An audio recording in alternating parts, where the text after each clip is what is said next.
Санги тайван дэдэргэлж талархал илэрхийллийн асуултуудад хариулж байна. Саяда хурал даргалагчийн хэлдгээр бас ерөнхийлөгч болоорой гэж ерөөй. Энэ Монгол банкны ерөнхийлөгч нь хэн ч үлээ нэг нөхөр байдаг үзэгдэхэг болсон байна. Амьд юм уу? Байгаа юм болов. Бодлын төсвөөс цалиа авдаг үлээ тэр хүн. Монголын татвар төлөгчдийн мөнгөөр цалиа авч иж яагаад нь хурал дэрж асуултанд хариулдгүй.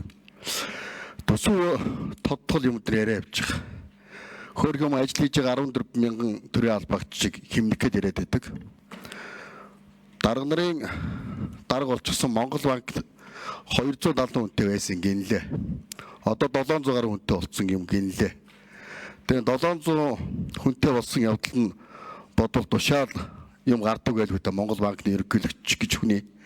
Тэр үзэгдэж харагдсан хүний тэр тушаалыг үзэж харж болох уу? Эдийн засгийн байнгоор Монгол банкны оронтой 270-аас яаж 700 болсныг мэдэж авмаар байна. Үүнийг энд хэдэн онд хэн ерөнхийлөгч зарлиг захирамж тушаал гаргаж одоо зарлиг гаргадаг бол энд ирдэг байлгүй. Тааллаараа өхөрл суудаг, тааллаараа эдийн засгийн байнгаараа суудаг Монгол банкны ерөнхийлөгч хингаа хизээ ямар зарлиг тушаал гаргаж хүнээ тоогоо нэмсэн юм бэ?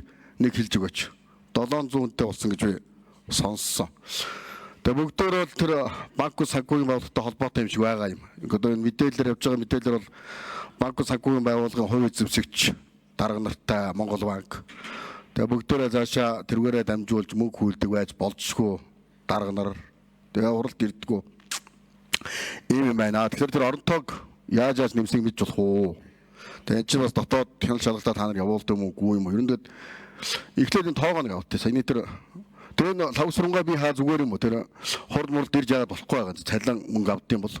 Цалин авдаг үстэй энэ ч одоо Монголын татвар төлөгчдийн мөнгнөөс. За инхтэй өн дэд ерөнхийлөгч хариулъя. 6 номерын микрофон. За Бацмүрэл гишүүний асуултад хариулъя. Монгол банкны ерөнхийлөгч гадаад улсад ажлын албан томилолттой ажиллаж байгаа энэ хугацаанд. За Төв банкны хувьд бол өнөөдрийн байдлаар бас 700 орчим ажилтаа албаагчтай ажиллаж байна. Танд 2000 одоо 12 оноос хойш жил болгон хэд хэдээр нэмэгдсэн, ямар албан тушаал, ямар үүрэг функц нэмэгдсэн, тухайн жилд хэдээр нэмэгдсэн гэдэг талаар дэлгэрэнгүй мэдээллийг танд албан бичгээр хүргүүлье.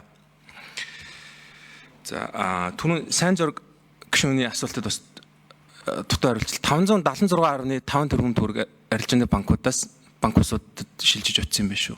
Тэгээ энийг би бас танд яг аль банкнаас аль банкуст хэдээр очсон танд дэлгэрэнгүй мэдээлэлээр хүргүүлье. Хугацааг нь бас би танд дэлгэр 1.4 жилээр л дундчна. Түрүүний Эрдэнэт гишүүний асуултад хариулчих.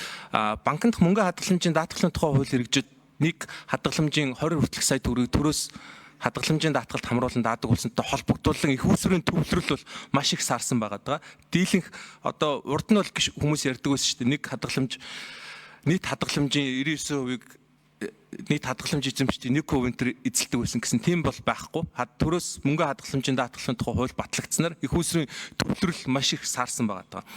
Нийт хадгаламжийн 40 гаруй хувийг тэр 20 хүртэлх сая төгрөгийн хадгаламж эзэмшигч нар эзэлж байгаа. Танд яг интервалаар нь хэдэн сая төгрөг хүртэлх хадгаламж дээр хэдэн үе эзэлж байгаа талаар танд албан бичгээр хүргүүлье.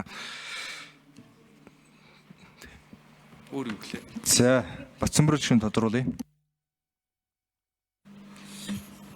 Инх тайван ерөнхийлөгч тэр саяныхаа тэр юуг мэдээллийг энэ 7 хоногт өгчөөл сайн байна шүү. Одоо тэгээд энэ Монгол банкны ерөнхийлөгч ирээд тоогоо өөрчлөөд өгдөг байдлыг бол цааш тасалсан зогсоох хэрэгтэй. Тэгээд өөрөө ирж 6 хүн байсныг 12 болгочоод гадаад яваад өгдөг. Тэгээд тааллаараа их хурлын чуулганд ороод байдаг. Тэгээд лавсрангуул одоо ажиллаа өгөх хэрэгтэй шүү дээ. Тэгээд инх тайван гээд ажиллаа сайн яадаг залууд ажиллаа өгöd явчих хэрэгтэй байдаг.